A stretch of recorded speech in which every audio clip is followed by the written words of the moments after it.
గతంలో మనం తీసుకున్న నిర్ణయాలను బట్టి ఇప్పుడు మన జీవితం ఉంది. ఇప్పుడు మనం తీసుకునే నిర్ణయాలను బట్టి మన భవిష్యత్తు ఉండబోతుంది. అందుకని దేవుని సన్నిధిలో కొన్నిసార్లు దైవజనులు నిలబడి ఒక గంట సేపు వాక్యం చెప్పినా, ఒక 45 నిమిషాలు వాక్యం చెప్పినా కొన్ని మాటలు సూటిగా వెళ్ళిపోతూ ఉంటాయి. కొన్ని మాటలు వినగానే మనకు అనిపిస్తుంది, నేను మార్చుకోవాలనిపిస్తుంది. అప్పుడు ఇంటికి వెళ్ళాక మార్చుకుందాం అనుకోకూడదు. అక్కడ కూర్చొని, అయ్యా ఈ విషయంలో నేను మారాలనుకుంటున్నా ప్రభా, నన్ను మార్చేయ. ఇదిగో ప్రభా, ఈ పాపం ఉంది, నేను ఒప్పుకుంటున్నాను. నేను ఆ పాపం నుండి, ఆ పరిస్థితుల నుండి విడుదల పొందడానికి సహాయం చేయి. ఇప్పుడు నేను చెప్పాను, దేవుని మహిమ కొరకు మనం బ్రతకాలనేది ఆయన ఉద్దేశం అని. వాక్యం వింటూ ఉండగానే మనసులో ప్రార్థన చేసుకోండి. ఏమనంటే, ప్రభా నీ మహిమ కొరకు నేను జీవించడానికి నాకు సహాయము చెయ్యి అని. సో నీ గోల్ కనుక దేవుని గోల్ అయితే, మన జీవితం పట్ల దేవుని ఉద్దేశము ఆయన మహిమ కొరకు మనం బ్రతకాలని మనం కూడా అదే అడిగితే దేవుడు ఖచ్చితంగా నెరవేరుస్తాడు కదండి. ఎందుకంటే ఆయన చిత్తానుసారంగా మనం ఏం అడిగినా కూడా అది ఖచ్చితంగా దేవుడు అనుగ్రహించేవాడు అని వాక్యం సెలవిస్తుంది. దేవునికి మహిమార్థంగా, దేవుని నామానికి మహిమ తెచ్చే విధంగా మనం బ్రతకాలంటే ఆత్మ సంబంధంగా ఒక అనుభవము ఖచ్చితంగా మన జీవితంలో ఉండాలి, చాలా ఉండాలి.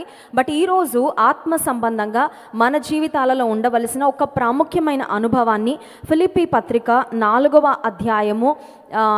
అధ్యాయంలో నుండి ఈరోజు మనం ధ్యానం చేసుకుందాం. చూడండి, ఫిలిప్పీ పత్రిక 4వ అధ్యాయము 1వ వచనం అందరం కలిసి చదువుకుందాం. ఫిలిప్పీ పత్రిక 4వ అధ్యాయము 1వ వచనం అందరం కలిసి చదువుకుందాం.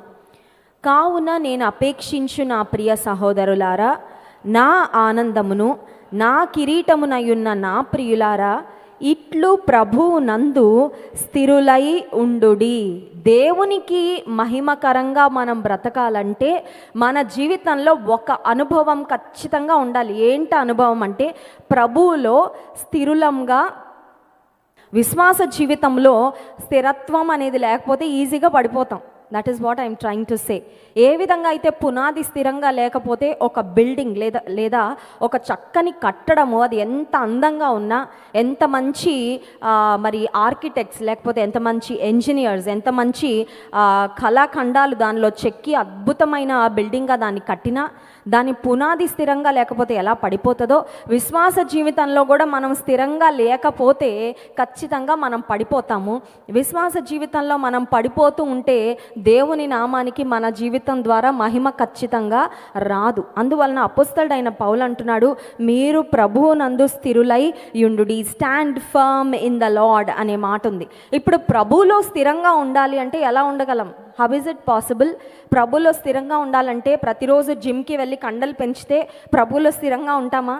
లేకపోతే ఆరోగ్యకరమైన ఆహారాన్ని తీసుకోవడం వల్ల శరీరం ఆరోగ్యకరంగా ఉంటే ఆత్మీయంగా కూడా మేము స్థిరంగా ఉంటామా? లేకపోతే కొంతమంది చూడండి, మీరు యోగా చేయండి, యోగా చేస్తే మీకు మనసు చాలా ప్రశాంతంగా ఉంటుంది, మీకు చాలా బాగుంటుందని చెప్తూ ఉంటారు. ఇప్పుడు యోగా చేయడం వలన స్థిరంగా ఉండగలమా దేవునిలో అంటే నథింగ్ ఆఫ్ దట్ సార్ట్. ఈ లోక సంబంధమైన ఏది కూడా ఆత్మీయంగా మనం స్థిరంగా ఉండడానికి దోహదపడదు. బట్ వాట్ ఈస్ క్రూషియల్, ఒక వ్యక్తి దేవునిలో స్థిరంగా ఉండాలంటే మొట్టమొదటి ప్రాముఖ్యమైన అనుభవం ఏంటంటే, యేసుక్రీస్తు ప్రభువును స్వంత రక్షకునిగా అంగీకరించటమే ప్రారంభ మెట్టు. ఆ మెట్టు ఎక్కకుండా ఇంకేదో ఎక్కేస్తాను, మెట్లు ఏదో సాధిస్తాను అనుకుంటే it is just not possible. So having a personal relationship with the Lord is crucial to stand firm for the Lord. దేవుని కొరకు, దేవునిలో స్థిరంగా నిలబడాలంటే యేసుక్రీస్తు ప్రభువుతో ఒక వ్యక్తిగతమైన సంబంధం ఉండాలి. యేసు ప్రభువుకు చాలా దగ్గరగా మనము జీవించాలి. సో ఎవరితో అన్నా మనం దగ్గరగా ఉన్నామంటే అర్థం ఏంటంటే వారితో ఎప్పుడు మాట్లాడుతూ ఉంటాం, వారి గురించి ఎక్కువగా ఆలోచిస్తూ ఉంటాం, ఏ పని చేసినా కూడా వాళ్ళ గురించి తలస్తూ ఉంటాం.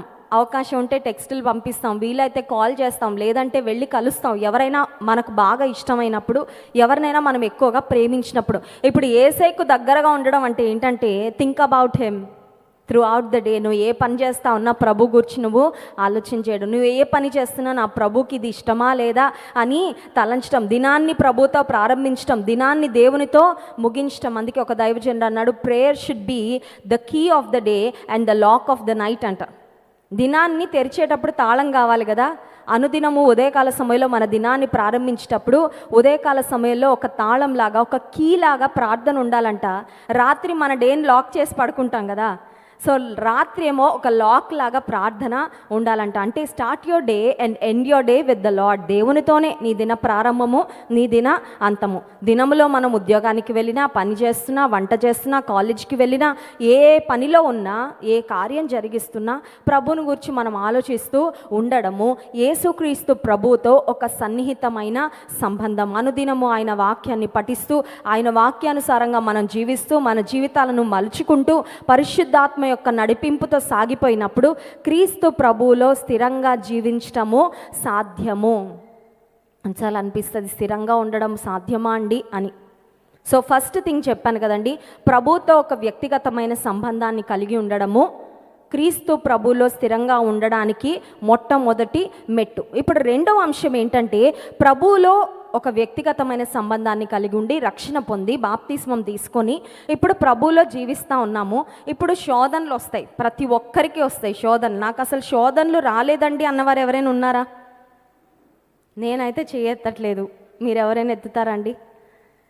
ప్రతి ఒక్కరికి శోధనలు ఖచ్చితంగా వస్తాయి. Especially when you start your spiritual journey, ఆత్మ సంబంధమైన ప్రయాణం ప్రారంభించావంటే ఖచ్చితంగా నీ జీవితంలో శోధనలు వస్తాయి. ఇప్పుడు ఈ శోధనలు వచ్చినప్పుడు ఫస్ట్ మనం ఏం చేస్తామంటే, పొరపాటు మన స్వంత శక్తితో ఆ శోధనలలో నిలబడాలని ప్రయత్నం చేస్తాం. First we will try to overcome the temptations in our own strength. ముందు మనం ప్రయత్నం చేసుకొని చూడండి, పిల్లలు ఉన్నారనుకోండి, వాళ్ళు ఏదన్నా కావాలనుకుంటే ముందు వాళ్ళు ట్రై చేసుకుంటారు. వాళ్ళకి అవ్వకపోతే అమ్మని పిలుస్తారు, అవునా కదా? ఇప్పుడు ఏదన్నా పుష్ చేయాలి, ఏదైనా వస్తువు కావాలి, వాళ్ళకి అందట్లేదు, ఫస్ట్ ఏం చేస్తారు? ముందు అన్ని ప్రయత్నాలు చేసేస్తారు. ఫైనల్గా అది అవ్వకపోతే అమ్మనో నాన్నో పిలిచి కొంచెం నాకు హెల్ప్ చేయండి అని అడుగుతారు. ఆధ్యాత్మిక జీవితంలో కూడా చాలాసార్లు we do the same thing. శోధనలు వచ్చినప్పుడు నా స్వంత శక్తితో, నా స్వంత బలముతో నేను నిలబడాలి అని ప్రయత్నం చేస్తాము. But let me tell you, మన స్వంత శక్తితో శోధనలను జయించటం సాధ్యము కాదు. కానీ దేవుని శక్తి మీద ఆధారపడితే నువ్వు ఖచ్చితంగా శోధనలను జయించగలవు. శోధనలలో పడిపోవడం వల్ల నువ్వు స్థిరంగా ఉన్నట్లు కాదు, అవునా కదండి? స్థిరంగా ఉండడం అంటే ఏంటి? Standing firm means to stand strong in the Lord. దేవుల్లో బలంగా ఉండడం అంటే అర్థం ఏంటంటే శోధనలో పడకుండా ఉండడం. ఇప్పుడు శోధనలో పడకుండా ఉండాలంటే మన స్వంత శక్తి మీద మనం ఆధారపడితే సాధ్యము కానే కాదు. మన స్వంత శక్తి మీద ఆధారపడుతున్నామంటే ఖచ్చితంగా పడిపోతాం, ఖచ్చితంగా తొట్టిల్లుతాం, ఖచ్చితంగా తూలిపోతాం, ఖచ్చితంగా మనము ఒకరోజు రిగ్రెట్ అవ్వాల్సిన పరిస్థితికి వస్తాం మన జీవితంలో. కానీ దేవుని మీద ఆధారపడినప్పుడు, 1 కొరింథీ పత్రిక 10వ అధ్యాయం 13వ వచనం చూడండి. 1 కొరింథీ పత్రిక 10వ అధ్యాయం 13వ వచనం. సాధారణముగా మనుష్యులకు కలుగు శోధన తప్ప మరి ఏదియూ మీకు సంభవింపలేదు. దేవుడు నమ్మదగినవాడు, మీరు సహింపగలిగినంతకంటే ఎక్కువగా ఆయన మిమ్మును శోధింపబడనీయడు. అంతేకాదు, సహింపగలుగుటకు ఆయన శోధనతో కూడా తప్పించుకొని మార్గమును కలుగచేయును. మీకు ఏదన్నా శోధనలు వస్తే, ప్రపంచంలో ఎవరికి ఎప్పుడు రాని శోధన నాకే వచ్చింది, నేను గిన్నీస్ రికార్డులో ఎక్కబోతున్నానని ఫీల్ అవ్వద్దని చెప్తున్నాడండి భక్తుడు. అర్థమవుతుందా? కొన్నిసార్లు మనకు అనిపిస్తుంది, నేను వెళ్ళిన అన్ని పరిస్థితులు గుండా ఎవ్వరు వెళ్ళుండరు, నాకు వచ్చినంత శ్రమ ఎవరికి వచ్చుండదు, నేను పడుతున్న శోధనలు ఎవ్వరూ పడుండరు, నేను నిలబడుతున్నంతగా ఇంకెవ్వరూ నిలబడట్లేదు అన్నట్లు అనుకుంటాం. బట్ దేవుని వాక్యం చెప్తుంది, సాధారణముగా మనుషులకు కలిగే శోధనలు తప్ప మీకేవి విచిత్రంగానో కొత్తగానో ఏం రావట్లేదు. మన ముందు వెళ్ళిన వారు, మన ముందు ప్రభుతో నడిచిన వారు ఎలాంటి పరిస్థితులు గుండా వెళ్ళారో we're going through the same. అయితే దేవుడు నమ్మదగినవాడు అనే మాట ఉంది. దేనిలో నమ్మదగినవాడంటే, నిన్ను శోధనలో నిలబెట్టడానికి, శోధనలో ఆయన చేతితో ఎత్తి పట్టడానికి ఆయన నమ్మదగినవాడు. హల్లెలూయా. శోధన అనుమతించినా నువ్వు పడిపోవడానికి దేవుడు అనుమతించట్లేదు. ఆ శోధనలో కూడా దేవుని విశ్వాస్యతను, దేవుని నమ్మకత్వాన్ని మనం ఎక్స్పీరియన్స్ చేయగలుగునట్లే ఆ పరిస్థితి గుండా కూడా దేవుడు మనల్ని అనుమతిస్తాడు. టు మేక్ అస్ స్ట్రాంగ్గా, to make us experience his faithfulness. ఆయన నమ్మకత్వాన్ని మనము రుచి చూచే విధంగా. ఇంకొక మాట ఉంది, శోధనతో కూడా సహింపగలుగుటకు ఆయన శోధనతో కూడా తప్పించుకొను మార్గము కలుగచేయును. ఇప్పుడు నా ప్రశ్న ఏంటంటే, ప్రతి శోధనలో నుండి తప్పించుకునే మార్గం ఉంది. ఆ తప్పించుకునే మార్గం ఎవరికి తెలుస్తుంది, ఎలా తెలుస్తుంది? తప్పించుకునే మార్గం ఉందంటే అర్థం ఏంటి? For every problem there is a solution. ప్రతి సమస్యకి ఒక పరిష్కారం ఉంది. ప్రతి శోధనకు తప్పించుకునే మార్గం ఉంది అని వాక్యం చెప్పిందంటే ఖచ్చితంగా ఉందని. ఇప్పుడు ఆ తప్పించుకునే మార్గం ఎవరికి తెలుస్తుంది, ఎలా తెలుస్తుంది? చూడండి, కొన్నిసార్లు కొన్ని పెద్ద సమస్యలు వచ్చినప్పుడు డాక్టర్ దగ్గరికి వెళ్తే అంటారు, ఈ చిన్నది చేస్తే తగ్గిపోతుందమ్మా, అది తెలియలేదు మీకు, అందుకే ఇంత ఇబ్బంది పడ్డారు అంటారు. లేకపోతే కొంతమంది ఉంటారు చూడండి, ఇంట్లో పెద్దవారు, వారికి హోమ్ రెమెడీస్ అంటారు కదా, ఇంట్లో చిన్నవే, ఇది రాయండి, అది పూయండి, పోతుంది అంటే పోతుంది నిజంగానే. అది సొల్యూషన్ చాలా చిన్నగా ఉంటుంది, కానీ అది తెలియక చాలా ఇబ్బంది పడిపోతూ ఉంటాం. ఇప్పుడు శోధన నుండి తప్పించుకునే మార్గం ఉంది అని వాక్యం చెప్తుంది. ఆ తప్పించుకునే మార్గము ఎవరికి ఎలా తెలియబడుతుంది అంటే, అగైన్ ఇందాక మనం మొదటి అంశం చదువుకున్నాం కదా, దేవునితో ఎవరు దగ్గరగా జీవిస్తారో వారికి దేవుడు తప్పించుకునే మార్గాన్ని తెలియపరుస్తాడు. హల్లెలూయా. ఇన్ అదర్ వర్డ్స్, ఇంకొక మాటలో చెప్పాలంటే, దేవుని శక్తి మీద ఎవరు ఆధారపడి, నా సొంత శక్తితో నేను ఫిక్స్ చేసుకోలేనయ్యా, నా సొంత శక్తితో నేను ఈ శోధన నుండి జయం పొందలేనయ్యా, ఈ శోధనలో నీ కొరకు నిలబడాలంటే నా సొంత శక్తి చాలదని నేను అడ్మిట్ చేసుకుంటున్నాను, ఒప్పుకుంటున్నాను, ఇప్పుడు నువ్వు నాకు సహాయం చేయి అని ఎవరైతే ప్రభు మీద ఆధారపడతారో, ఆయన శక్తిని ఆశ్రయిస్తారో వారికి దేవుడు శోధనతో పాటు తప్పించుకునే మార్గాన్ని కూడా దేవుడు చూపించి, ఆ తప్పించుకునే మార్గం గుండా దేవుడు వారికి రెస్క్యూ చేస్తాడండి. హల్లెలూయా. చూడండి, కొన్నిసార్లు బిల్డింగ్స్ కడుతూ ఉన్నప్పుడు లిఫ్ట్ ఒకటే కట్టరు, మెట్లు కూడా కడతారు. అంటే దానికి చాలా కారణాలు ఉంటాయి. ఒకటి, కరెంట్ పోతే, జనరేటర్ లేదనుకోండి, ఖచ్చితంగా మెట్లు దిగి వెళ్ళాలి, స్టెయిర్ కేజ్ ఉంటుంది. ఇంకొకటి ఏంటంటే, కొన్నిసార్లు ఫైర్ యాక్సిడెంట్స్ ఏదైనా జరిగినప్పుడు సడన్గా ఇంకా కరెంట్ అంతా ఆగిపోయినప్పుడు అది ఒక ఎస్కేప్ రూట్ లాగా అవుతుంది అనమాట, ఎగ్జిట్ రూట్ అంటారు. ప్రతి బిల్డింగ్లో కూడా ఖచ్చితంగా అది ఉండాలి. మెట్లు లేకపోతే ఆ ఆఫీసర్స్ ఆ బిల్డింగ్ కట్టడానికి పర్మిషన్ ఇవ్వరు. కారణం ఏంటంటే, ఒకవేళ ఏదైనా ఫైర్ యాక్సిడెంట్ అయితే ఆ బిల్డింగ్లో ఉన్న వారందరూ కూడా అలాగ మరి ప్రాణాలు కోల్పోకుండా ఖచ్చితంగా వారికి ఒక మార్గము ఉండాలి అని. ఇప్పుడు దేవుడు కూడా ప్రతి శోధన నుండి తప్పించుకోవడానికి ఒక rescue plan, God has a rescue plan. And who will know it? ఎవరు తెలుసుకుంటారు, ఎలా తెలుసుకుంటారు ఈ రెస్క్యూ ప్లాన్ అంటే, దేవుని ఆశ్రయించి, దేవుని శక్తిని ఆశ్రయించి, దేవుని సహాయాన్ని ఆశ్రయించి, దేవుని మీద ఎవరు ఆధారపడతారో వారికి ఆయన తప్పించుకునే మార్గాన్ని తెలియపరిచి ఖచ్చితంగా ఆయన తప్పిస్తాడు. హల్లెలూయా. సో దేవుని కొరకు స్థిరంగా నిలబడాలి అంటే మొట్టమొదటిది దేవునితో ఒక సన్నిహితమైన సంబంధాన్ని, యేసయ్యతో ఒక సన్నిహితమైన సంబంధాన్ని కలిగి ఉండాలి.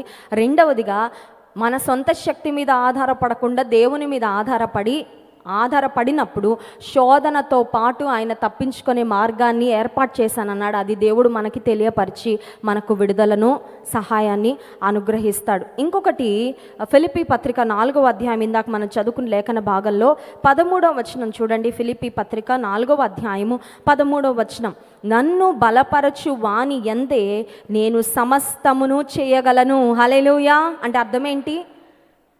స్థిరంగా ఉండడం అండి నాకు అసలు పాసిబుల్ కాదండి. I'm the most unstable person. స్థిరంగా ఉండడం అంటే అది చిన్న విషయం కాదండి. స్థిరంగా ఉండడం అంటే చిన్న విషయం కాదు. ఎందుకంటే మన జీవితాలు ఒకసారి అక్కడ ఉంటాయి, ఒకసారి ఇక్కడ ఉంటాయి. ఒకసారి ఎవరైనా ప్రేమించడంలో అబ్బో ఇంకా ఎంత ప్రేమ చూపించేస్తామో, ఒక్కొక్కసారి అంత ద్వేషము చూపిస్తాం కదా. ఒక్కొక్కసారి ప్రార్థన అంటే అమ్మో ఇంకా ప్రార్థన కొరకే బ్రతుకుతున్నా అన్నట్లు ఉంటాం. ఒక్కొక్కసారి ఇంకా ప్రార్థన అంటే మనకు సంబంధం లేనట్లు బ్రతుకుతాం. స్థిరత్వం లేని జీవితాలు మన జీవితాలు నిజానికి చెప్పాలంటే. అయితే నన్ను బలపరచు వాని యందు నేను సమస్తము చేయగలను. హల్లెలూయా. That means I know I am not a person who can stand firm and strong, but if my Lord strengthens me I can do it. హల్లెలూయా. నన్ను దేవుడు బలపరిస్తే నేను ఖచ్చితంగా స్థిరంగా ఉండగలను. ఇప్పుడు ఈ మాట చెప్పండి, నన్ను బలపరచు దేవుని యందు నేను స్థిరముగా ఉండగలను. హల్లెలూయా. ఆయన బలపరుస్తాడు కాబట్టి, ఆయన శక్తి ఇస్తాడు కాబట్టి, ఆయన సహాయం చేస్తారు కాబట్టి, ఆయన చేయి పట్టుకొని నడిపిస్తారు కాబట్టి మనము స్థిరంగా ఉండగలము. ఇప్పుడు ప్రభువులో స్థిరంగా ఉండడం అంటే ప్రభువులో స్థిరంగా ఉండడానికి మనకు దోహదపడే కొన్ని అనుభవాలు ఉన్నాయండి. There are some experiences that we all must have. ఆత్మీయ జీవితంలో కొన్ని రకాలైన అనుభవాలు ఖచ్చితంగా మనం కలిగి ఉండాలి. అవే ఈ ఫిలిప్పీ పత్రికలోనే ఆ మాటలు ఒక్కొక్కటిగా చూద్దాం. చూడండి, ఫిలిప్పీ పత్రిక 4వ అధ్యాయము 2వ వచనం. ప్రభువునందు ఏక మనస్సు గలవారై ఉండుడని యువోదియను సుంటుకేను బతిమాలుకొనుచున్నాను. అవును, నిజమైన సహకారి ఆ స్త్రీలు క్లెమెంతుతోనూ నా ఇతర సహకారులతోనూ సువార్త పనిలో నాతో కూడా ప్రయాసపడిన వారు. ప్రభువులో స్థిరంగా ఉండాలంటే ఫస్ట్ థింగ్ ఏక మనస్సు కలిగి ఉండాలి. ఏముండాలండి? Having one mind. ఒక బిల్డింగ్ కడుతున్నారనుకోండి, ఆ బిల్డింగ్ కడుతున్న పని వాళ్ళు, లేకపోతే ఆ బిల్డింగ్ను, ఆ పనినంతా పర్యవేక్షిస్తున్న వారు ఒక్కొక్కరికి ఒక్కొక్క మైండ్ ఉంటే ఆ ప్రాజెక్ట్ సక్సెస్ఫుల్గా కంప్లీట్ అవుతుందా? ఒకరు ఇట్లా కట్టాలనుకొని ఇంకొకరు మరోలా కట్టాలనుకొని ఒకరితో ఒకరు కోఆర్డినేషన్ లేకుండా నీకు ఇష్టం ఉన్నట్లు నువ్వు చేయి, నాకు ఇష్టం ఉన్నట్లు నేను చేస్తా, నీకు అర్థమైంది నువ్వు చేయి, నాకు అర్థమైంది నేను చేస్తాను అనుకుంటే బాబెల్ గోపురంలో అయిపోద్ది కదండి. ఆది కాండంలో మనం బాబెల్ గోపురం గురించి చదువుతాం. బాబెల్ గోపురాన్ని అంట ఆకాశాన్ని అంటే అంత ఎత్తుగా కట్టి తమ పేరును గొప్ప చేసుకుందాం అనుకోగానే దేవుడు వారి భాషలు తారుమారు చేస్తే సిమెంట్ దెమ్మంటే ఇటుకలు తెస్తున్నాడంట. ఆ తర్వాత ఇసుక దెమ్మంటే ఇంకేదో పట్టుకొస్తున్నాడంట. నేను ఇది దెమ్మంటే అద్దెస్తున్నావు ఏంటని కొట్టుకుంటున్నారంట. ప్రాజెక్ట్ మొత్తం ఫ్లాప్ అయిపోయింది. ఏదో చేద్దాం అనుకున్నారు, ఏదో ప్రణాళిక వేసుకున్నారు, బట్ ఎవ్రీథింగ్ కొలాప్స్డ్. కారణం ఏంటంటే వారి మధ్యలో భాషలు తారుమారు అయిపోయి ఏక మనసు లేకపోయింది. ఇప్పుడు ప్రభువులో స్థిరంగా ఉండాలి అంటే అర్థం ఏంటంటే ఏక మనస్సు కలిగి ఉండాలి. Have oneness. నీ కుటుంబంలో భార్య భర్తల మధ్యలో, బిడ్డల మధ్యలో కొన్ని కుటుంబాలు ఉంటాయండి, అమ్మకి పిల్లలంటే పడరు, భార్యకి భర్త అంటే ఇంట్లోనే 3 గ్రూపులు ఉంటాయి. ఇంట్లో 4 ఉంటే 3 గ్రూపులు ఉంటాయి కదండి. ఇద్దరు ఒక గ్రూపు, ఇంకొకరు ఒక గ్రూపు, ఇంకొకరు ఒక గ్రూపు. ఒకరికొకరికి మాట పోసగదు. ఒకరి మీద ఒకరు అందరికి చెప్తా ఉంటారు బయటికి వెళ్ళి.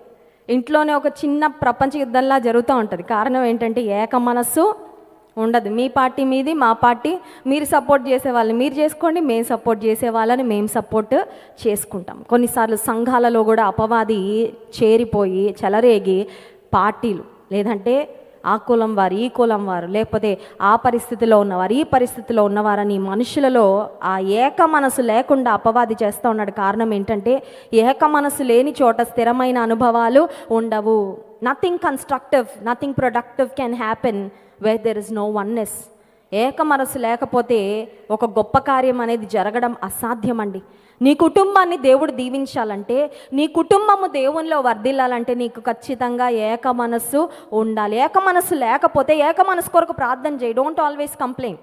కొంతమంది చూడండి, నా భర్తకు అస్సలు నేను చెప్పేది అర్థం కాదండి, నా మాట అస్సలు వినడండి, ఒక మాట మీదకి ఎప్పుడు రాలేమండి, నువ్వు ఎప్పుడు అదే బాధపడుతున్నావు, అదే చెప్పుకుంటున్నావు అందరికీ. ఇతరులకు నువ్వు చెప్పడానికి వెచ్చించే సమయాన్ని మోకాళ్ళేసి అడుగు, ప్రభువా నా భర్తకు నాకు ఏక మనస్సు ఇవ్వయ్యా. మా పిల్లలతో ఏమైనా చెప్తుంటే అర్థం చేసుకోవట్లేదు, మా పిల్లలు ఊరికే మాతో గొడవ పెడతా ఉంటారు, మా పిల్లలు ఎప్పుడు మాతో ఆర్గ్యూ చేస్తూ ఉంటారు, అలాంటి పరిస్థితి ఉందా? Instead of talking with others about that problem, spend time in the presence of God. మోకరించి అడుగు, ప్రభువా నా బిడ్డలకు నాకు ఏక మనస్సు, నేనేం చెప్తున్నానో నా పిల్లలు అర్థం చేసుకోవడానికి సహాయము చెయ్యి. నువ్వు ప్రార్థన చేయి, దేవుడు ఖచ్చితంగా ఏక మనసు ఇస్తాడు. కుటుంబంలో ఏక మనసు, సంఘములో ఏక మనసు. ఎక్కడ ఏక మనసు ఉంటుందో అక్కడ గొప్ప కార్యాలు జరుగుతాయి. అక్కడ స్థిరంగా ప్రభువులో మనం ముందుకు వెళ్ళడానికి అవకాశం ఖచ్చితంగా ఉంటుంది. సో స్థిరంగా ఉండాలంటే మొట్టమొదటిగా ఏక మనస్సు ఉండాలి. ఆ తర్వాత చూడండి 4వ వచనం, ఎల్లప్పుడూ ప్రభునందు ఆనందించుడి, మరలా చెప్పుదును ఆనందించుడి. Have a joyful spirit. స్థిరంగా ఉండాలంటే జాయ్ఫుల్ స్పిరిట్ ఉండాలంట. You know what is joyful spirit? కొంతమంది ఉంటారండి, వాళ్ళు ఎప్పుడు ఆనందంగా ఉంటారు, అంటే వాళ్ళకి ప్రాబ్లమ్స్ లేవని కాదు, బట్ ఆ ప్రాబ్లమ్స్ని గూర్చి వాళ్ళు ఎక్కువ బాధపడకుండా దే ఆర్ వెరీ హోప్ఫుల్. ఇంకోటి, ఈ మధ్యకాలంలో పాజిటివ్ వైబ్స్ అని ఒక వర్డ్ బాగా పాపులర్ అయిపోయింది కదండి. పాజిటివ్ వైబ్స్ అంట. ఆ వర్డ్ మరి మా పెద్దమ్మాయి ఎక్కడ పట్టుకుందో నాకు తెలియదు, కానీ ఎక్కడ క్యాచ్ చేసిందో, మొన్న నా ఫోన్ తీసుకొని మమ్మీ నీకు ఒక చిన్న నోట్ రాస్తానని నా ఫోన్లో రాసింది. Mom I love you so much అని ఇంకా చాలా మాటలు రాసి, మమ్మీ నీ స్వరం ఇంట్లో వినపడితే పాజిటివ్ వైబ్స్ వచ్చేస్తాయి మమ్మీ అని ఒక మాట రాసింది. మరి అది ఎక్కడ వినిందో ఎక్కడ క్యాచ్ చేసిందో తెలియదు, కానీ బట్ డెఫినెట్లీ ఐ అండర్స్టూడ్. మా అమ్మాయికి ఓకే, నా మీద ఉన్న ప్రేమ ఏదో ఒక విధంగా వ్యక్తపరచాలని అలా రాసిందని. పాజిటివ్ వైబ్స్ అంటే యూజువల్గా వాళ్ళు రాగానే అక్కడ పరిస్థితి అంతా ఏమవుతుందంటే ఆహ్లాదకరంగా, ఆనందకరంగా, తేలిగ్గా. కొంతమంది ఉంటారండి, వాళ్ళు రాగానే మొత్తం అక్కడంతా వాతావరణం మొత్తం వేరేలాగా అయిపోతుంది అది కదండి. ఒక నెగిటివ్ పరిస్థితి వచ్చేస్తూ ఉంటుంది కొన్నిసార్లు, ఎందుకంటే వాళ్ళు క్యారీ చేసే స్పిరిట్. దేవుని వాక్యం చెప్తుంది ఎల్లప్పుడూ ప్రభువునందు ఆనందించుడి అనే మాటలో ప్రభువునందు అనే మాట ఉంది చూసారండి. అక్కడ ప్రభువులో ఆనందించాలంట. నీ పరిస్థితులను బట్టి నువ్వు ఆనందిద్దాం అనుకుంటే ఎప్పటికీ ఆనందించలేవు, ఎందుకంటే నీకు ఎప్పుడు ఏదో ఒక సమస్య కనబడతానే, ఒక సమస్య పోగానే ఇంకొక సమస్య ఉంటుంది. ఒకరితో నీకున్న ప్రాబ్లం సెట్ అవగానే ఇంకొకళ్ళు ఎవరో తయారవుతారు. నేను ద్వేషించే వాళ్ళు, నేను దూషించేవారు, నీ మీద నెగిటివ్గా మాట్లాడే ఎవరో ఒకరు ఎక్కడో దగ్గర పుడతానే ఉంటారు, ఎక్కడో ఒక దగ్గర ప్రారంభం అవుతానే ఉంటారు. That's okay. అయితే ప్రభువు నందు నీవు ఆనందిస్తే నువ్వు ప్రభువులో స్థిరంగా ఉండగలవు. When you rejoice in the Lord you can stand firm for him. దేవుని కొరకు నువ్వు స్థిరంగా సాగిపోగలవు. ఆ తర్వాత ఇంకొక మాట ఉంది చూడండి, 8వ వచనం, మెట్టుకు సహోదరులారా, ఏ యోగ్యత అయినను మెప్పైనను ఉండిన ఎడల, ఏవి సత్యమైనవో, ఏవి మాన్యమైనవో, ఏవి న్యాయమైనవో, ఏవి పవిత్రమైనవో, ఏవి రమ్యమైనవో, ఏవి ఖ్యాతి గలవో వాటి మీద ధ్యానము ఉంచుకొనుడి. ప్రభువులో స్థిరంగా ఉండాలంటే కొన్నిటి మీద మన ధ్యానం ఉంచాలంటే we should think about certain things. Thinking గురించి ఆలోచిస్తే ఇట్స్ అ వాస్ట్ సబ్జెక్ట్. ఆలోచన అనేది ఇంకా అది దానికి అంతే లేదు. ఆలోచనలను ఇంకా ఒక్కసారి ఆలోచన అనే మాట పట్టుకుంటే దాని గురించి ఎన్నన్నా చెప్పుకోవచ్చు. ఒక రోజులో మనం ఆలోచించే ఆలోచనలను ఎన్ని కేటగిరీస్లో అయినా వేయచ్చు కదండి, ఆలోచించే ఆలోచనలు. కానీ దేవుని వాక్యం చెప్తుంది మీరు కొన్ని విషయాల మీద మీ ధ్యానం ఉంచాలి. Think about these things. ఎలాంటి వాటి మీద అంటే దైవికమైన విషయాల మీద మీరు ధ్యానం ఉంచండి. When you think about godly things, when you think about truthful things, ఏవి సత్యమైనవో, ఏవి న్యాయమైనవో. అన్యాయంగా ఆలోచించేవారు లేరా అండి? అబద్ధాలను ఆలోచించేవారు లేరా? అబద్ధాలు ఎలా ఆడాలని ఆలోచించేవారు లేరా? వారు ఆడుతున్న అబద్ధాలను సత్యమని ఎలా వక్రీకరించాలని ఆలోచించేవారు లేరా? అన్యాయం ఎలా చేయాలని ఆలోచించేవారు లేరా? అన్యాయాన్ని సమర్థించాలని ఆలోచించేవారు లేరా? ఏవి రమ్యమైనవో, ఏవి ఖ్యాతి గలవో కాకుండా ఏవి నీచమైనవో, ఏవి భయంకరమైనవో వాటిని ఆలోచిస్తూ వాటిలో ఆనందిస్తున్నవారు లేరా సమాజంలో? ఎన్ని భయంకరమైన వార్తలు చదువుతూ ఉన్నాం మనము అనుదినం, ఎన్ని భయంకరమైన వార్తలు వింటూ ఉన్నాం. ఇలాంటి ప్రపంచంలోన బ్రతుకుతుందా అనిపిస్తూ ఉంది ఈ మధ్య కొన్ని వార్తలు వింటూ ఉంటే. భయంకరమైన కార్యాలు, మానవ బంధాలు దేవుడు ఎంత పవిత్రంగా సృష్టించాడో అంత భయంకరం అయిపోతూ ఉన్నాయండి. మనిషి పాపం వలన, భయంకరమైన ఆలోచనల వల్ల జీవితాన్ని ఎంత పాడు చేసుకుంటా ఉన్నాడు. కానీ వాక్యం చెప్తుంది ఏవి మాన్యమైనవో, ఏవి రమ్యమైనవో, ఏవి పవిత్రమైనవో, ఏవి ఖ్యాతి గలవో వాటి మీద ధ్యానము. ప్రభువులో నేను స్థిరంగా ఉండాలనుకుంటున్నానండి, నేనేం చేయాలంటే దేవుని వాక్యం చెప్తుంది మంచి వాటిని మీద ధ్యానము ఉంచు. ఏవి సత్యమైనవో, ఏవి పవిత్రమైనవో, ఏవి శ్రేష్టమైనవో వాటిపై నీ ధ్యానాన్ని ఉంచు. ఇంకొక అనుభవం చెప్పి ముగిస్తాను, సమయం అయిపోతుంది. 11వ వచనం చూడండి, ఫిలిప్పీ పత్రిక 4వ అధ్యాయం 11వ వచనం. నాకు కొదువ కలిగినందున నేను ఇలాగు చెప్పుట లేదు, నేనే స్థితిలో ఉన్నను ఆ స్థితిలో సంతృప్తి కలిగి ఉండ నేర్చుకొని ఉన్నాను. హల్లెలూయా. దేవునిలో స్థిరంగా ఎవరు ఉండగలరంటే సంతృప్తి కలిగిన. కొంతమంది ఉంటారండి సంతృప్తి, I want more more more more more, ఇంక ఇదే అన్నమాట అన్నిట్లో. ఎప్పుడు మేము ఇజ్రాయెల్ దేశం వెళ్తూ ఉన్నప్పుడు ఎయిర్పోర్ట్లో లాంజ్ ఉంటుంది, ఇంటర్నేషనల్ ఫ్లైట్స్ ఎక్కేవారు వెళ్ళి కూర్చోవచ్చు. అక్కడ వెళ్ళి కూర్చున్నాం వెస్లీ గారు, నేను. మా ఎదుటికి ఒక ఆయన వచ్చి కూర్చున్నాడు. అక్కడ ఫుడ్ అన్లిమిటెడ్గా తినచ్చు, కానీ అర్ధరాత్రి కదా ఏం తింటాం, మేము ఏదో కొంచెం తెచ్చుకొని తిని ఆపేసాం. జ్యూసెస్ అన్లిమిటెడ్ తాగొచ్చు, బీర్ కూడా అన్లిమిటెడ్గా తాగొచ్చు. అక్కడ ఒక వ్యక్తి మా ముందు వచ్చి కూర్చున్నాడండి, అంటే వేరే టేబుల్ దగ్గర ఉన్నాడు. వచ్చి కూర్చున్న దగ్గర నుండి ఆయన ఫ్లైట్ టైం అయ్యే వరకు తాగుతూనే ఉన్నాడు. అతన్ని చూసి అమ్మో ఇంత భయంకరమైన తాగుబోతా. ఆయనకు చాలా అనిపించట్లేదు. ఫ్లైట్ టైం అయిందని వాళ్ళ ఫ్రెండ్ వచ్చి చెప్పాక కష్టంగా కదిలెళ్తున్నాడండి. ఫ్రీగా వస్తుందనేసరికి ఆయనకి ఎంత ఇష్టమో మరి తాగుతూనే ఉన్నాడు. రాత్రంతా తాగుతూనే ఉన్నాడు. ఆయన వెళ్ళిపోయేటప్పుడు ఆయన కళ్ళు చూస్తే ఎర్రగా చాలా ఇబ్బందిగా ఉంది ఆయన పరిస్థితి చూస్తూ ఉంటే. మరి అది బీరో తెలియదు ఏమో తెలియదు మరి. But he was drinking all night. తాగుతూనే ఉన్నాడండి రాత్రంతా. ఈ రోజుల్లో మనుషులు ఎలా తయారైపోయారంటే ఇంకా కావాలి, ఇంకా కావాలి, ఇంకా ఇంకా తినాలి, ఇంకా తాగాలి, ఇంకా అనుభవించాలి, ఇంకా దోచుకోవాలి కదండి, ఇంకా అక్రమమైన కార్యాలు చేసేది ఇంకా చేయాలి. కానీ దేవుని వాక్యం చెప్తుంది, నీవు దేవునిలో స్థిరంగా ఉండాలంటే యు మస్ట్ బి కంటెంట్. నువ్వు సంతృప్తి కలిగి నాకు ప్రభువు ఏమిచ్చాడో దాన్ని బట్టి నేను తృప్తి కలిగి ఉంటాను. తృప్తి ఉన్నవారే స్తుతించగలరు. తృప్తి లేని వారు ఎప్పుడు అసంతృప్తిగానే ఉంటారు. ఏం చేశాడండి దేవుడు అంటాడు ఎంత చేసినా కూడా.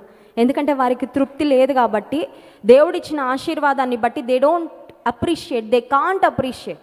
వారు కృతజ్ఞత చెప్పుకోలేరు, గ్రాటిట్యూడ్ ఖచ్చితంగా చూపించలేరు. కానీ ప్రభులో స్థిరంగా మనం సాగిపోవాలంటే సంతృప్తిని ఖచ్చితంగా మనము కలిగి ఉండాలా. ఇంకొక మాట చూపించి ముగిస్తాం. 1 కొరింథీ పత్రిక 16వ అధ్యాయం 13వ వచనం. 1 కొరింథీ పత్రిక 16వ అధ్యాయము 13వ వచనం. మెలకువగా ఉండుడి, విశ్వాసమందు నిలకడగా ఉండుడి, పౌరుషం గలవారై ఉండుడి, బలవంతులై ఉండుడి. హల్లెలూయా. 4 మాటలు ఎంత బాగున్నాయి చూసారండి. 1 మెలకువగా ఉండుడి, 2వది విశ్వాసమందు నిలకడగా ఉండుడి, 3వది పౌరుషము గలవారై ఉండుడి, 4వది బలవంతులై. విశ్వాసమందు ఎలా ఉండాలంట? స్థిరముగా, నిలకడగా. ఇంగ్లీష్ బైబిల్లో ఉంది be firm in your faith అనే మాట. దేవునిలో స్థిరంగా నిలబడాలంటే నీ విశ్వాసం కూడా స్థిరమైన విశ్వాసంగా, శ్రమలు వచ్చినప్పుడు, పరీక్షలు వచ్చినప్పుడు ఊరికే నీ విశ్వాసాన్ని కోల్పోయి ఏముంది లేండి, ఈ జీవితం ఏంటండి, దేవుడు ఏం చేశాడండి అని నువ్వు మాట్లాడుతున్నావంటే నువ్వు స్థిరమైన విశ్వాసివి కానే కాదు. కానీ దేవునికి మన జీవితాల ద్వారా ఎప్పుడు మహిమ వస్తుందంటే స్థిరమైన అనుభవాలు మనము కలిగి ఉన్నప్పుడు. చూడండి, చెట్టుని వేసి భూమిలో నాటి వారానికి దాన్ని వేరే వేరే మట్టిలోకి వేరే వేరే ప్రాంతాలకి మూవ్ చేస్తూ ఉంటే అది పెరుగుతుందా? ఎక్కడో ఒక దగ్గర ఖచ్చితంగా ఎండిపోతుంది, చనిపోతుంది ఆ చెట్టు. విశ్వాస జీవితంలో నువ్వు స్థిరంగా ఉన్నావు అంటే అర్థం ఏంటంటే you are where you are and you don't move. కదలని రాని, ఏమన్నా రాని. మన చెట్టు చూడండి, మన ఇంటి ముందు ఒక పెద్ద చెట్టు ఉంది అనుకోండి, తుఫాన్ వచ్చి గాలి వచ్చి కొమ్మలు ఊగుతాయి కానీ చెట్టు వెళ్ళిపోద్దా? ఎక్కడికైనా వెళ్ళదు, అక్కడే ఉంటుంది. కారణం ఏంటంటే ఇట్ ఈస్ రూటెడ్. విశ్వాసంలో నీవు స్థిరంగా రూట్ అయి ఉంటే గాలి తుఫాను వంటి శ్రమలు వచ్చినా నువ్వు ఎక్కడికి, కానీ పొట్టు ఉంటుంది. ఇప్పుడు ఇక్కడ ఉంటుంది, నెక్స్ట్ మినిట్ ఇంకెక్కడ ఉంటుంది, ఆ నెక్స్ట్ మినిట్ డస్ట్బిన్లో ఉంటుంది. అంతే కదండి. ఎందుకంటే అది పొట్టు కాబట్టి దానికి స్థిరమైన అనుభవము ఉండదు. ఎక్కడికంటే అక్కడికి వెళ్ళిపోతూ ఉంటుంది, ఎగిరిపోతూ ఉంటుంది. స్థిరమైన అనుభవాలు ఉండవు. కానీ దేవుడు కోరుకున్నాడు చెట్టు వలె ఉండాలని, స్థిరంగా ఉండాలని, ఫలించాలని, ఆయనకు మహిమ తీసుకొని రావాలని. అట్టి కృప దేవుడు మనకు అనుగ్రహించునుగాక. ఆమెన్. కళ్ళు మూసుకోండి, ప్రార్థన చేసుకుందాం. అడుగుదామా దేవుని సన్నిధిలో, ప్రభువా స్థిరమైన అనుభవాలు నాకు ఇవ్వయ్యా, స్థిరముగా నీ కొరకు సాగిపోయే కృప నాకు ఇవ్వయ్యా. ఏ పరిస్థితి వచ్చినా ఒక్క మాట అడుగుదామా ప్రభుని, ప్రభువా నన్ను నిలబెట్టయ్యా, నన్ను నిలబెట్టయ్యా. గాలి చేత చెదరగొట్టబడే పొట్టులాగా నేను ఉండకూడదు ప్రభువా. ఏమొచ్చినా ఏమి జరిగినా ప్రభువా నీలో స్థిరంగా ఉండే కృప నాకు ఇవ్వయ్యా. ఏక మనసు నాకు ఇవ్వయ్యా. నా ఆలోచనలు స్థిరపరచయ్యా. ఏవి శ్రేష్టమైనవో వాటిపై ధ్యానం ఉంచడానికి సహాయం చే ప్రభువా. పరిస్థితులు ఎలా ఉన్నా నీలో ఆనందించే కృప నాకు ఇవ్వయ్యా. నాకిచ్చిన ఆశీర్వాదాలను బట్టి, నాకిచ్చిన జీవితాన్ని బట్టి అయ్యా సంతృప్తి కలిగి నిన్ను స్తుతించే భాగ్యం ఇవ్వు ప్రభువా. ఏవి లేవో వాటిని చూస్తూ ఏడ్చే వ్యక్తిగానో, అసంతృప్తిని వ్యక్తం చేసే వ్యక్తిగానో కాకుండా ప్రభువా స్థిరమైన విశ్వాసము నాకు దయచే ప్రభా అని అడుగుదామా. సాగిద నేను యేసునిలో, శ్రమైనా కరువైనా కృంగిపోను ఈనాడు, ఓదువలేదు నా యేసులో, యేసు నాతో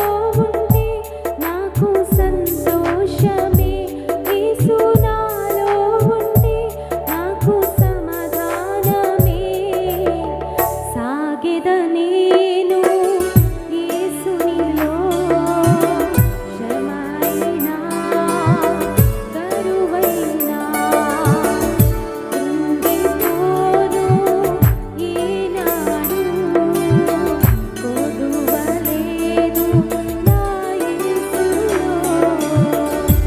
పరిశుద్ధ మహోన్నతానికి స్తోత్రాలు. స్థిరంగా నీలో ఉండాలని, స్థిరంగా నీలో సాగాలని మేము కోరుకుంటున్నాం ప్రభా. నీ కృప మాకివ్వయ్యా. మా సొంత శక్తితో, మా స్వంత బలముతో మేము స్థిరంగా నీలో కొనసాగలేము అని మాకు జ్ఞాపకం చేసినందుకు స్తోత్రాలు. మీ మీద ఆధారపడుతున్నాం ప్రభా. నిన్ను ఆశ్రయిస్తున్నామయ్యా. ప్రతి సమయములో, ప్రతి సందర్భములో నీ వైపు చూస్తూ నీవిచ్చే బలము, నీవిచ్చే శక్తి పొందుకొని ప్రభా స్థిరంగా నీలో కొనసాగే కృప మాకివ్వండి. ఎంతమంది గాలి చేత, శ్రమల చేత కొట్టబడుచున్నారో ప్రభా, నీ ప్రియ బిడ్డలను జ్ఞాపకం చేసుకోండి అయ్యా. చెట్టు వలె స్థిరంగా నీ కొరకు నిలిచి, శ్రమలను సహించి, శోధనలను సహించి, జయించి ప్రభా జయ జీవితాన్ని కలిగి ఉండే కృప మా అందరికీ నీవు అనుగ్రహించమని వేడుకుంటూ నేను స్తుతించి ఆరాధించబోతుండగా ఆరాధన ఆత్మతో మమ్మల్ని నింపుమని యేసు నామమున ప్రార్థిస్తున్నాం తండ్రి. ఆమేన్.